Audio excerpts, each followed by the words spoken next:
বৃষ্টির দিনে মুখরোচক কিছু খেতে ইচ্ছে হলে চৌকো শেপে সিঙ্গারা রেসিপিটি ট্রাই করতে পারেন। তো প্রথমে আমি একটা বোলের মধ্যে 2 বাটি পরিমাণ ময়দা নিয়েছি, স্বাদ অনুযায়ী নুন দিয়ে একটু মেখে নেব। এরপর আমি জল দিয়ে একটা স্মুথ ডো মেখে নেব।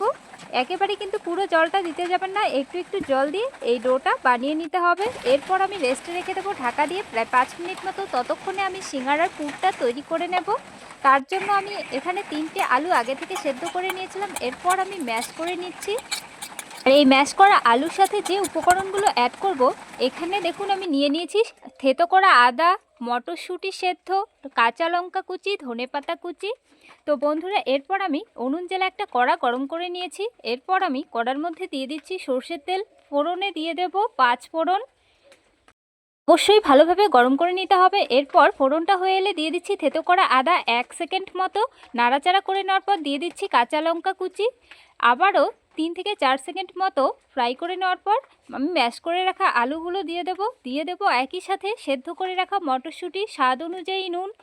আর একই সাথে দিয়ে দেব আমি হাফ বাটি পরিমাণ জলের মধ্যে হাফ চামচ পরিমাণ হলুদ গুঁড়ো, হাফ চামচ পরিমাণ ধনে গুঁড়ো, জিরে গুঁড়ো। ভালোভাবে জলের সঙ্গে গুলে নেওয়ার পর আমি এই কড়ার মধ্যে দিয়ে দিচ্ছি ডিরেক্ট। এরপর ভালোভাবে কষিয়ে নিতে হবে। যখনই দেখবেন জলটা একদম শুকিয়ে গেছে, এই সময়ই দিয়ে দিতে হবে ধনেপাতা কুচি। ভালোভাবে মিশিয়ে নামিয়ে নিতে হবে। কতটা ইজি আশা করি আপনারা দেখেই বুঝতে পারছেন। সিঙ্গারার পুর বানানো সহজ পদ্ধতিতে এভাবে সিঙ্গারার আলু পুরটা বানিয়ে নিতে পারবেন। এরপর আমি ময়দার ডোটি যে রেস্টে রেখেছিলাম, সেই ময়দার ডোটি একটা রুটির মতো করে আমি বেলে নিয়েছি। এরপর আমি সাইড থেকে ছুরির সাহায্যে এভাবে সমান করে কেটে নেব, ঠিক চৌকো শেপে এরকমভাবে। আর বাকিগুলো আমি পরের বার বেলে নেব, ফেলে দেব না। এরপর আবারও দুটো দাগ টেনে নিয়েছি।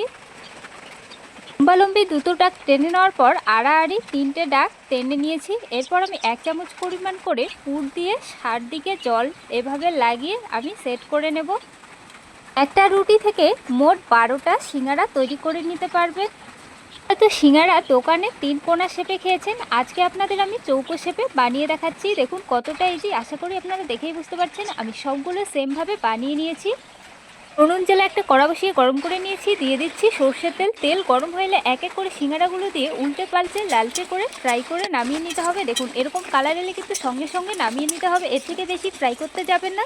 চৌকো শেপে সিঙ্গারা রেসিপিটি আপনাদের যদি একটু ভালো লেগে থাকে অবশ্যই লাইক, কমেন্ট, শেয়ার করে পাশে থাকবেন। এছাড়াও নতুন বন্ধুরা যারা এখনো ফলো করেনি অবশ্যই ফলো করে পাশে থাকার রিকোয়েস্ট রইল।